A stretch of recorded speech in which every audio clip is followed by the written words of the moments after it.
ضلع حیدرآباد کے local body quota MLC election polling پرامن طور پر اختتام پذیر ہوئی۔ کانگریس، بی جے پی اور MIM پارٹیوں کے کارپوریٹرز اور سابقہ عہدیداروں نے BRS کے علاوہ GHMC ہیڈ کوارٹر میں ہونے والی ووٹنگ میں اپنے حق رائے دہی ووٹ کا استعمال کیا۔ کل 112 میں سے 88 ووٹ ڈالے گئے۔ اس الیکشن میں ڈالے گئے 88 ووٹ، جس میں AIMIM اور BJP کے درمیان زبردست مقابلہ ہوا۔ اس مہینے کی 25 اپریل 2025 کو گنتی ہوگی اور جیت کا اعلان کیا جائے گا۔ بلدیہ ہیڈ کوارٹرز میں قائم پولنگ اسٹیشنوں پر حیدرآباد ضلع کے کارپوریٹروں اور سابقہ عہدیداروں نے علیحدہ اپنے حق رائے دہی ووٹ کا استعمال کیا۔ بھاری سیکیورٹی کے درمیان MLC پولنگ بغیر کسی رکاوٹ کے جاری رہی۔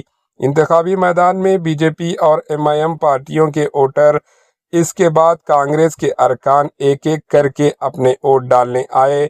112 میں سے 88 ووٹ ڈالے گئے۔ الیکشن میں 66 کارپوریٹرز اور 22 سابقہ عہدیداروں نے حصہ لیا۔ Bureau report AHN news.